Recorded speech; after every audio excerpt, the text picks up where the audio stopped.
올림픽 경기에서 가장 주목받는 사람이 누구일까 생각해 보면 단연 1등석에 올라서 금메달을 목에 거는 금메달리스트라고 말할 수 있을 것입니다. 금메달리스트는 국민 모두의 사랑을 받습니다. 그러나 은메달 혹은 동메달리스트에게는 특별한 관심이 쏠리지는 않죠. 애를 썼지만 금메달을 얻기에는 부족했다는 상대적인 평가 때문인 것 같습니다. 여러분은 한국인 최초의 올림픽 동메달리스트를 아시는지요? 한국 최초의 올림픽 동메달은 베를린에서 열린 1936년 제11회 올림픽 대회에서 탄생했습니다. 동메달은 놀랍게도 마라톤 종목에서 나왔는데 3위를 기록해서 동메달을 목에 건 사람은 남승룡이라는 선수였습니다. 이것이 당시의 사진입니다. 맨 왼쪽에 월계관을 쓰고 있는 선수가 3위로 들어와서 동메달의 주인공이 되었던 남승룡 선수입니다. 그런데 이 사진을 자세히 보면 낯익은 선수가 한 명 보이죠. 바로 1등 자리에 서 있는 손기정 선수입니다. 손기정 선수의 금메달에 가려져서 남승룡 선수의 동메달은 그리 널리 알려지지를 않았었습니다. 그런데 이 사진을 가만히 보면 한 가지 더 우리의 눈에 띄는 것이 있습니다. 두 선수 모두가 고개를 아래로 떨구고 있다는 점입니다. 뛰어난 기량으로 세계 무대에서 자랑스러운 메달을 목에 걸었지만 이들이 차마 고개를 들지 못한 이유가 있었습니다. 바로 이들의 가슴에 달려있는 일장기 때문이었죠. 두 청년은 조국의 이름으로 달릴 수 없는 현실이 부끄러웠고 자신들이 얻어낸 영광조차 조국이 아닌 일제에게로 돌아가는 현실이 몹시 죄송스러웠던 것입니다.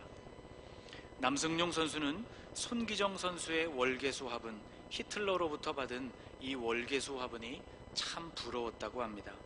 그 이유가 더욱 가슴이 아픈데 월계수 화분이 1등에게 주어지는 것이어서가 아니라 그것으로 일장기를 가릴 수 있었기 때문이었다고 합니다.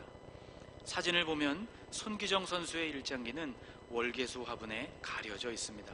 그러나 남승룡 선수의 손에는 가릴 만한 것이 아무것도 없었습니다. 사진을 자세히 보면 대신 그의 바지가 위로 힘껏 올려져 있는 모습을 볼 수 있는데 아마도 그의 마음에는 그렇게 해서라도 일장기를 가리고 싶었던 것 같습니다. 그러나 바지를 있는 힘껏 올려도 일장기를 가릴 수 없는 짙은 슬픔이 그의 얼굴에 그대로 나타나 있습니다. 여러분, 오늘은 3.1절 기념주일입니다. 여러분이 앉은 의자 양옆으로 작은 태극기를 달아놓았습니다. 어떤 분들은 3.1절 기념주일에 우리 교회를 방문하셨다가 깜짝 놀라곤 합니다. 웬 태극기가 의자마다 가득 달려있나 싶어서이죠. 1919년 3월 1일 전국 방방곡곡에 울려 퍼진 자주독립의 외침을 이렇게 해서라도 다시 한번 기억하자는 취지입니다.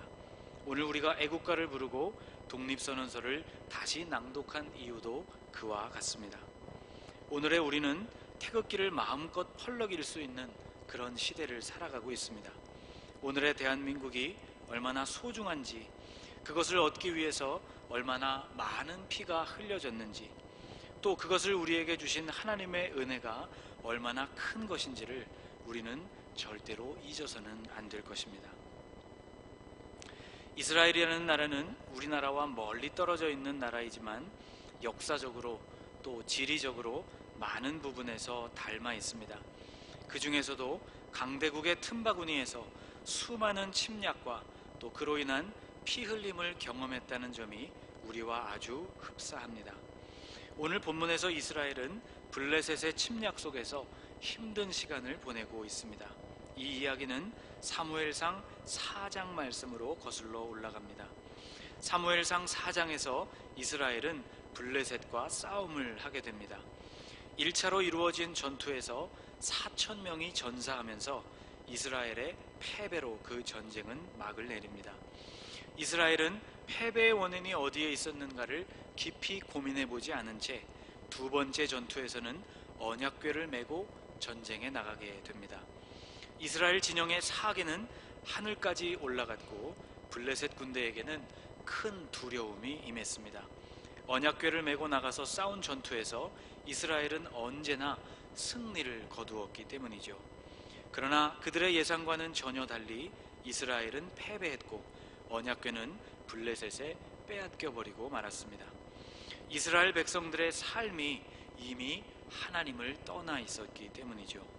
언약궤를 메고 나간다고 해서 하나님이 그들과 함께 해주실 리가 없었던 것입니다. 이스라엘은 언약궤를 통하여서 하나님을 이용하려고만 했을 뿐 진심으로 하나님을 경외하는 마음은 없었습니다. 빼앗긴 언약궤는 블레셋 각 지방을 전전하다가 하나님의 도우심으로 겨우 이스라엘 땅으로 다시 돌아오게 됩니다. 선지자 사무엘은 이 사건이 있은 지 얼마 후 온 백성들을 불러 모으고 이스라엘의 문제가 어디에 있는지, 그것을 어떻게 해결해야 하는지를 비로소 백성들에게 선포하기에 이릅니다. 3절 말씀이 바로 사무엘 선지자가 선포했던 말씀입니다. 같이 한번 읽어보겠습니다. 사무엘이 이스라엘 온 족속에게 말하여 이르되 만일 너희가 전심으로 여호와께 돌아오려거든 이방신들과 아스다롯을 너희 중에서 제거하고 너희 마음을 여호와께로 향하여 그만을 섬기라. 그리하면 너희를 블레셋 사람의 손에서 건져내시리라. 사무엘 선지자는 이스라엘에 닥친 그 모든 환난이 전심으로 여호와 하나님을 향하지 않았기 때문에 생긴 일이라고 진단을 내렸습니다. 또 아스다롯과 같은 이방 신들에게 그들의 마음을 온전히 빼앗긴 채 하나님께는 등을 돌려버린 결과라고 진단을 내렸습니다. 그러니 이방 신들과 아스다롯과 같은 우상들을 버리고 너희 마음을 여호와께로 향하여 그분만을 섬기라고 선포했던 것입니다. 이 직설적인 선포는 백성들의 마음을 강타했습니다. 백성들은 자신들의 죄를 시인하고 금식하며 하나님 앞에서 참회하게 됩니다. 6절 말씀에 이렇게 기록되어 있습니다. 그들이 미스바에 모여 물을 길어 여호와 앞에 붓고 그날 종일 금식하고 거기에서 이르되 우리가 여호와께 범죄하였나이다 하니라. 예루살렘 북쪽에 있는 미스바라는 곳에서 이스라엘은 민족적으로 각성하게 되었고 국가적으로 회개하게 되었습니다. 이스라엘이 회복되고 있었던 것이죠. 당시 이스라엘은 영적인 암흑기였습니다. 사무엘이 어렸을 때 당시의 이스라엘을 성경은 이렇게 묘사하고 있습니다. 아이 사무엘이 엘리 앞에서 여호와를 섬길 때에는 여호와의 말씀이 희귀하여 이상이 흔히 보이지 않았더라. 사무엘이 어렸을 때 이미 이런 상태였으니 시간이 많이 흐른 사무엘상 7장에 이르렀을 때에는 아마 그 정도가 훨씬 심각했을 것입니다. 이스라엘은 비로소 이 오랜 영적인 암흑기를 끝내고 하나님께 전심으로 나아가고 있었습니다. 여러분, 이러한 회복이 오늘 저와 여러분에게도 온전하게 일어나실 수 있기를 주님의 이름으로 축복합니다. 그런데 이렇게 중요한 사건이 일어나는 그날 또 다른 편에서는 위기가 닥쳤습니다. 블레셋은 이스라엘이 미스바에 모여 있다는 소식을 듣게 되었습니다. 이스라엘이 미스바에 모인 것은 군사 훈련을 위해서 모인 것이 아니었죠. 그들은 모여서 통회하고 기도하며 제사를 드리고 있었습니다. 이들은 비무장 상태였습니다. 이보다 더 좋은 공격의 기회가 없었죠. 블레셋은 군사를 이끌고 드디어 미스바로 올라오게 됩니다. 이스라엘 자손이 미스바에 모였다 함을 블레셋 사람이 듣고 그들의 방백들이 이스라엘을 치러 올라온지라 이스라엘 자손들이 듣고 블레셋 사람을 두려워했다고 7절에 기록되어 있습니다. 정말 큰 위기였습니다. 이스라엘 자손들은 거의 모두 싸울 준비가 전혀 되어 있지 않았고 더구나 밥도 먹지 않은 상태였습니다. 6절 말씀을 다시 보면 그들이 미스바에 모여 물을 깃고 여호와 앞에 붓고 그날 종일 금식했다고 기록되어 있습니다. 백성들이 모두 한 곳에 모여 있습니다. 그들은 비무장 상태입니다. 게다가 하루 종일 밥을 굶었습니다. 모든 면에서 불리한 심각한 위기였습니다. 오늘 본문은 우리에게 아주 중요한 사실 몇 가지를 알려줍니다. 특별히 첫째로 영적으로 우리가 하나님께 돌아가려고 할 때, 우리의 삶에 영적인 회복이 일어나려고 할 때 우리에게 어떤 위기가 찾아올 수 있는지를 잘 보여줍니다. 사랑하는 여러분, 하나님께로 우리가 온전히 돌이키게 되면 무조건 그리고 곧바로 우리에게 복이 임하는 것이 아닙니다. 오히려 거칠고 힘들며 견디기 힘든 고난이 올 때가 훨씬 더 많습니다. 예수님께서는 당신을 따라가는 삶이 평탄대로라고 말씀하신 적이 한 번도 없습니다. 오히려 그 길이 좁은 길이라고 말씀해 주셨죠. 좁은 문으로 들어가라. 멸망으로 인도하는 문은 크고 그 길이 넓어 그리로 들어가는 자가 많고, 생명으로 인도하는 문은 좁고 길이 협착하여 찾는 자가 적음이라. 또 그 길은 십자가를 지고 가야 하는 힘든 길이라고도 말씀해 주셨습니다. 이에 예수께서 제자들에게 이르시되 누구든지 나를 따라오려거든 자기를 부인하고 자기 십자가를 지고 나를 따를 것이니라. 예수님은 그 길을 걷기로 한 사람이 그 길 끝에 있는 영원한 생명을 얻기 위해서 각오를 단단히 해야 한다고 말씀하고 계신 것입니다. 누가복음 14장에 등장하는 망대와 전쟁의 비유도 바로 그러한 맥락에서 우리에게 들려주신 말씀입니다. 망대를 세우는 자는 그 망대를 준공하기까지 들어가는 비용이 얼마인지를 반드시 사전에 계산해 보라는 말씀. 1만의 군대를 이끌고 전쟁에 나가는 임금은 그 전쟁에서 1만의 군대로 승산이 있을 것인가에 대해서 심각하게 고민해보고 그 전쟁에 나가라는 말씀. 이 모든 말씀은 그리스도인으로서 주님을 따르는 일에 우리에게 필요한, 우리가 치러야 할 대가가 무엇인지에 대해서 진지하게 고민해보라는 말씀입니다. 사도 바울은 믿음의 아들 디모데에게 또 이렇게 편지했습니다. 무릇 그리스도 예수 안에서 경건하게 살고자 하는 자는 박해를 받으리라.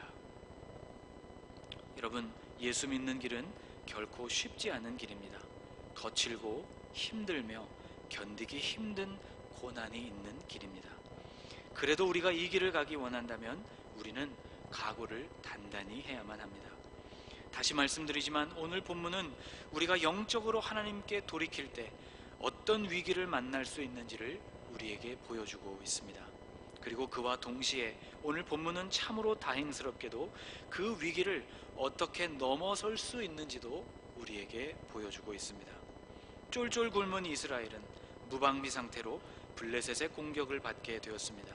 그런데 놀랍게도 이스라엘 자손들은 자신들이 돌이킨 그 하나님을 끝까지 의지하기로 결정했습니다. 그들은 사무엘에게 기도를 요청했습니다. 그리고 그들의 요청을 받은 사무엘은 어린 양 한 마리를 잡아 하나님께 제사를 드립니다. 사무엘이 젖 먹는 어린 양 하나를 가져다가 온전한 번제를 여호와께 드리고 이스라엘을 위하여 여호와께 부르짖음에 여호와께서 응답하셨더라. 여러분, 사무엘이 드린 이 제사는 오늘날 우리가 드리는 기도나 혹은 예배처럼 뚝딱 짧은 시간에 이루어질 수 있는 것이 아니었습니다. 양을 잡아야 하고 그 양의 각을 떠야 하고 제단에 불을 피워야 하고 그리고 그 양을 그 제단 위에 올려서 태워야만 하는 제사였습니다. 9절 말씀을 자세히 들여다보면 사무엘은 온전한 번제를 하나님께 드렸다고 했습니다. 이것 중에 어느 하나의 절차도 생략함이 없이 하나님께 제사를 드렸다는 뜻이죠. 아마 시간이 오래 걸렸을 것입니다. 그 사이 블레셋은 훨씬 더 가까이 진격해 왔습니다. 그러나 사무엘과 백성들은 하나님을 신뢰했습니다. 주님께로 돌이키기로 한 그들의 마음을 바꾸어 먹지 않기로 굳게 결심했던 것이죠. 그들은 온전한 예배를 드리면서 하나님의 도우심을 구했습니다. 그리고 이와 같은 번제에 하나님이 응답해 주셨습니다. 9절 마지막 말씀을 보면 여호와께서 응답하셨더라고 말씀하고 있습니다. 여러분, 전심으로 주님을 의지하는 자들에게 하나님은 응답해 주십니다. 하나님은 끝까지 당신을 신뢰한 이스라엘 백성들을 지키셨습니다. 번제를 다 마치지 못한 상태에서 블레셋 군대가 그들에게 들이닥쳤지만 하나님은 그들에게 큰 우레를 내리셨고 그들을 큰 혼란 가운데 빠뜨려 주셨습니다. 그리고 번제를 드린 후 이스라엘은 전력을 다해 블레셋과 싸우게 되었고 그들은 미스바에서부터 벳갈까지 블레셋을 추격하면서 승리를 거두게 됩니다. 사무엘상 4장에서는 하나님의 법궤도 잃어버리고 그 전쟁에서도 지게 되었지만 사무엘상 7장에서는 하나님도 되찾고 전쟁에서도 승리를 거둔 것이었습니다. 여러분, 영적으로 우리가 하나님께 돌아갈 때 우리는 위기를 만날 수 있습니다. 그러나 끝까지 하나님을 의지하는 사람은 그 위기조차도 넘어설 수가 있습니다. 사무엘은 이 승리를 기념하여서 돌을 세웠습니다. 그리고 그 돌에 특별한 이름을 붙였습니다. 그 돌의 이름이 에벤 에셀이었습니다. 사무엘이 돌을 취하여 미스바와 센 사이에 세워 이르되 여호와께서 여기까지 우리를 도우셨다 하고 그 이름을 에벤 에셀이라 하니라. 에벤 에셀이라는 말, 히브리어로는 에벤 하 에제르라는 말인데 이 뜻은 도움의, 그 도움의 돌이라는 뜻입니다. 하나님이 그들을 도우셨다는 의미이죠. 여러분, 하나님은 그 마음을 여호와 하나님께로 온전히 향하는 사람들, 전심으로 하나님을 향하는 사람들을 도와주십니다. 2017년도 오늘 우리는 다시 한번 어려운 상황 앞에 처해 있습니다. 대한민국의 어지러운 상황이 많은 사람들을 실망과 한숨에 빠지게 하고 있습니다. 여러분, 바로 지금이 우리가 하나님 앞에 엎드릴 때입니다. 여기까지 도우신 하나님의 은혜를 바라보면서 기도할 때입니다. 우리의 마음을 온전히 여호와께로 향하여 하나님만을 섬기고자 결단할 때입니다. 고난이 와도 쉬지 말고 하나님께 부르짖을 에베네셀의 하나님을 의지할 바로 그때입니다. 오늘 대한민국이 만난 위기에도 그 마음을 여호와께로 온전히 향하는 사람들, 전심으로 하나님을 향하는 그들을 통하여서 하나님은 역사하실 줄로 믿습니다. 오늘 3.1절 기념주일을 맞아 예배에 참석하신 여러분 모두에게 도우시는 하나님의 은혜, 에벤 하에제르의 하나님의 은혜가 여러분에게 임하게 되시기를 주님의 이름으로 축복합니다. 기도하겠습니다. 에베네셀의 하나님, 주님은 마음을 여호와께로 향하는 사람들, 전심으로 하나님을 의지하는 사람들의 도움이 되시는 줄 믿습니다. 오늘 우리가 우리의 마음을 온전히 하나님께로 돌이키게 하여 주옵소서. 환난을 만나도 주님께로 돌이키기로 한 그 결단이 결코 무너지지 않게 하옵소서. 믿음으로 우리에게 닥친 환난을 넘어서는 승리의 주인공들이 되게 하옵소서. 하나님, 사랑하는 대한민국에 위기가 닥쳤습니다. 우리가 전심으로 하나님께 우리의 마음을 돌이키며 에벤 하에제르의 하나님, 도우시는 하나님을 경험할 수 있도록 은혜를 베풀어 주옵소서. 예수 그리스도의 이름으로 기도하옵나이다. 아멘.